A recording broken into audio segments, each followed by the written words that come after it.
அதேமாரி பார்த்தீங்கன்னாக்கா யார் வந்து அந்த எந்த ஒரு நபர் வந்து பொருட்களை வந்து வாடகைக்காக பாரபட்சமின்றி என்ன பண்ணுறாங்க, அனைத்து நபர்களுக்கும் ஏற்றி செல்லும் வியாபாரத்தை ஈடுபட குறிக்கும். எந்த ஒரு நபர் வந்து வாடகைனாக்கா ரெண்டுக்காக என்ன பண்ணுறாங்க, ஒரு பொருளை வந்து ஏற்றிட்டு போகிறத வந்து அவங்க வந்து வியாபாரத்தில் வந்து அவங்களோட அந்த வியாபாரத்தை வந்து ஈடுபடுறாங்களோ அவங்கள வந்து என்னென்னு பண்ணாங்க, காமன் கேரியர்னு சொல்கிறாங்க. வழக்கமாக காலவற்றினை பொறுத்து நியமிக்கப்பட்ட வழிகளில் சரக்குகளை செலுத்தும் நிறுவனங்கள் பாகுபாடு இல்லாமல் அனைவருக்கும் வாடகைக்கு எடுத்து சென்று பொருட்களை வழங்குகின்றன. சரியா, எந்த ஒரு பாரபட்சமும் இல்லாமல் நியமிக்கப்பட்ட வழியில் என்ன பண்ணுறாங்க, சரக்குகளை செலுத்தும் நிறுவனங்களுக்கு பாகுபாடு இல்லாமல் என்ன பண்ணாங்க, அதை எல்லாத்தையும் வந்து என்ன அடுத்த விலை என்ன பண்ணாங்க, அந்த ஒர்க் வந்து செய்கிறாங்கங்கிறாங்க. அதேமாதிரி ரயில்வே மற்றும் கடல் போக்குவரத்து ஆகியவை பொதுவாக சரக்கேற்றின் கீழ் வராது. சரியா, அதேமாதிரி எது வந்துன்னு பார்த்தீங்கன்னா ரயில்வே அண்ட் சீ டிரான்ஸ்போர்ட் இதில் வந்து வராது, இந்த காமன் கேரியரில் வந்து வராது. ஏனென்றால் அவைகள் தனி சட்டத்தின் கீழ் வருகிறது. அதுக்குன்னு சொல்லி செப்பரேட்டாக என்ன இருக்குது, ஆக்ட் வந்து இருக்குது. சரியா, பொதுவாக சரக்கேற்றி பொறுப்பு 1865 25ஆம் ஆண்டு சரக்கேற்று சட்டம் மூலம் நிறுவப்படுகிறது. இந்த ஆக்ட் பிரகாரம் என்ன பண்ணிக்கிறாங்க, இது வந்து அவங்க வந்து ஃபார்ம் வந்து பண்ணிக்கிறாங்க. எக்ஸாம்பிள் பார்த்தீங்கன்னாக்கா, for example city buses R A common carrier under common law rules. A common carrier is generally liable for all losses which may occur to property entrusted to this charge is the course of business அப்படிங்கிறாங்க. தொழில்நுட்ப முன்னேற்றமானது போக்குவரத்து மிகவும் அதிநவீன வசதிகளை மிகப்பெரிய வேகத்துடன் எதிர்காலத்தில் உருவாக்கும். சரியா, எக்ஸாம்பிள் பார்த்தீங்கன்னா நகர பஸ்கள் பொதுவாக சரக்கு ஏற்றி ஆகும். சரியா, நார்மலாக சிட்டி பஸ்ஸஸ் தான் என்னென்னு சொல்லலாம், காமன் கேரியருங்கிறாங்க. பொதுவான சட்ட விதிகள் கீழ் பொது சரக்கேற்றி வியாபாரத்தின் போது தன்னிடம் ஒப்படைக்கப்பட்டுள்ள சொத்துக்களின் அனைத்து விதமான இழப்புகளையும் பொதுவாக முழு பொறுப்பாவார். அப்போ என்ன பண்ணுறாங்கன்னு சொல்லி பார்த்தீங்கன்னாக்கா, இவங்க வந்து காமனாக வந்து என்ன அவங்கள்ட்ட வந்து பொறுப்பு வந்து கொடுத்துருக்காங்களோ, சட்ட விதிகள் வந்து என்ன இருக்கோ அதை ஃபாலோ பண்ணி கரெக்டான முறையில் என்ன பண்ணுறாங்க, அதை வந்து ஒப்படைக்கிறாங்க. சொத்துக்களோட அனைத்து விதமான இழப்புகளுக்கும் யார் வந்து பொறுப்பு வந்து ஏதாச்சும் ஒரு டேமேஜ் ஆகிடுச்சு, ஏதாவது பாதிப்பு வந்து ஏற்பட்டால் பொறுப்பு வந்து யார் வந்து ஏற்றுக்குவாங்கன்னு சொல்லி பார்த்தீங்கன்னாக்கா, இந்த பொது சர்க்கிட்டை தான் என்ன பண்ணுவாங்க, ஏற்றுக்குவாங்க. அதேமாதிரி நெக்ஸ்ட்டு பார்த்தீங்கன்னாக்கா என்னென்னு சொல்லிட்டு, இந்த technological advancement will make the transportation high sophisticated with the greatest speed in future. Transfers play a predominant role in the economic development of a country by helping the business community and public in an enormous way அப்படிங்கிறாங்க. தொழில்நுட்ப முன்னேற்றமானது போக்குவரத்து மிகவும் அதிநவீன வசதிகளை மிகப்பெரிய வேகத்துடன் எதிர்காலத்தில் உருவாக்கும். சரியா, டெக்னாலஜி வந்து என்ன பண்ணணும்னு சொல்லி பார்த்தீங்கன்னாக்கா, டிரான்ஸ்போர்ட்டை நியூ டெக்னாலஜி லெவலில் ஹை லெவலில் என்ன பண்ணணும்னா நிறைய எதிர்காலத்தில் மாற்றத்தை வந்து கொண்டு வருங்கிறாங்க. வணிக சமூகம் மற்றும் பொதுமக்கள் பெரும் வகையில் உதவுவதன் மூலம் ஒரு நாட்டின் பொருளாதார வளர்ச்சியில் போக்குவரத்து மிகவும் முக்கிய பங்கு வகிக்கிறது. சரியா, பொதுமக்கள் வந்து என்ன பண்ணாங்க, உதவுற வகையில் இந்த பொருளாதார வகையில் என்ன பண்ணாங்க, போக்குவரத்து உதவுது அப்படிங்கிறாங்க. அதேமாரி பார்த்தீங்கன்னாக்கா இந்த லெசன் என்னன்னு இதோட கம்ப்ளீட் வந்து ஆயிடுச்சுப்பா.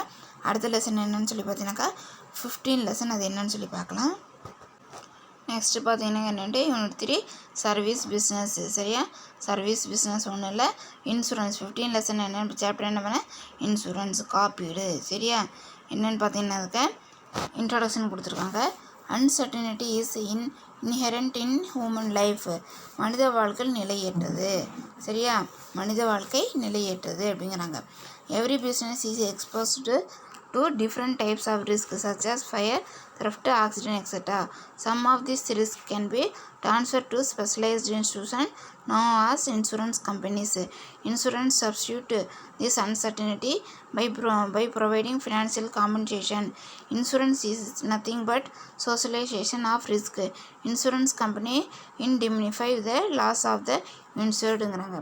அதேமாதிரி மனித வாழ்க்கை நிலையற்றது. ஒவ்வொரு தொழிலும் தீ, திருட்டு மற்றும் விபத்து போன்ற பல்வேறு இடர்கள் உள்ளன. ஒவ்வொரு பிஸ்னஸ்லேயும் என்ன இருக்குது, தீ, திருட்டு, விபத்து எல்லாமே வந்து இருக்குது.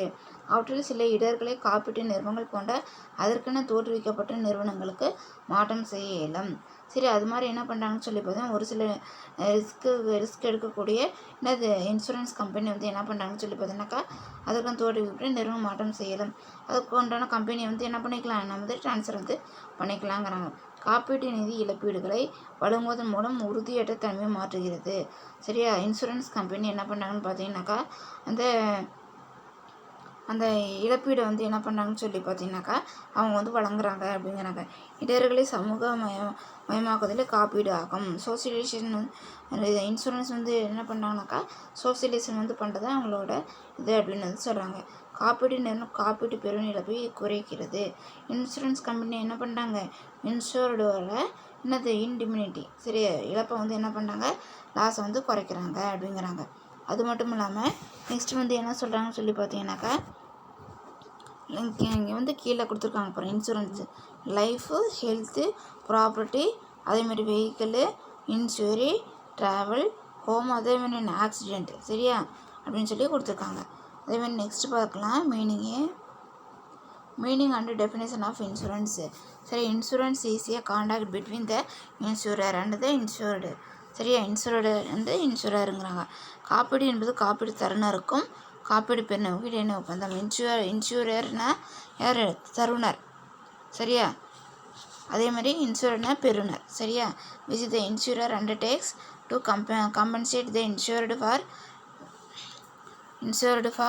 the loss arise from the risk insured against. In consideration, the insured agrees to pay premium regularly.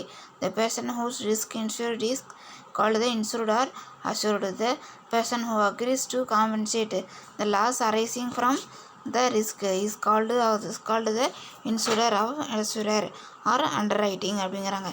என்ன வந்து சொல்கிறாங்கன்னு பார்த்தீங்கன்னாக்கா, இதில் வந்து என்ன சொல்கிறாங்கன்னு பார்த்தீங்கன்னாக்கா, குறிப்பிட்ட காப்பீடு பெறுநருக்கு காப்பீடு தருணர் குறிப்பிட்ட இடர்பாட்டால் ஏற்படும் இழப்பினை ஈடு செய்வதாக ஒப்புதல் அளிக்கும் ஒப்பந்தமே காப்பீடு ஆகும். இன்சூரர் வந்து என்ன பண்ணுறாங்க, இன்சூருக்கு என்ன பண்ணுறாங்க, அவங்க வந்து என்ன வந்து அவங்களுக்கு லாஸ் வந்து வந்திருக்கோ அதை வந்து ஈக்குவலாக வந்து என்ன பண்ணிக்கிறாங்க, ஈக்குவல் வந்து பண்ணி கொடுக்குறாங்க. ரிஸ்க்கை வந்து என்ன பண்ணிக்கிறாங்க, அவங்க வந்து ஏற்றுக்கிறாங்க. அப்படிங்கிறத ஒரு ஒப்பந்தமாக என்ன பண்ணுறாங்க, செஞ்சு வந்து கொடுக்குறாங்க. அதுக்கு பேர் தான் என்னங்கிறாங்க, இன்சூரன்ஸ் அப்படிங்கிறாங்க. அதேமாதிரி அதற்கு மறுபயன் காப்பீடு பெறுநர் கால முறைப்படி முனைமம் செலுத்த ஒப்புக்கொள்கிறார். அதேமாதிரி என்ன பண்ணுறாங்கன்னு சொல்லி பார்த்தீங்கன்னாக்கா, இன்சூர்டு என்ன பண்ணுவாங்க, இன்சூர்டு அவங்க வந்து ஒரு குறிப்பிட்ட இன்சூரர்னாக்கா யார், பெறுபவர், தருபவர். சரியா, இன்சூர்டுனாக்கா பெறுபவர். சரியா, புரிஞ்சுதா? இன்சூரர்னா யாருன்னு சொல்லி பார்த்தீங்கன்னாக்கா, காப்பீடு தருணர். சரியா, இன்சூர்டுனாக்கா காப்பீடு பெறுநர் நம்ம. சரியா, நம்ம என்ன பண்ணிக்கிறோம்னு சொல்லி பார்த்தீங்கன்னாக்கா, இன்சூர்டு நம்ம. சரி, அப்போ பிரீமியம் நம்ம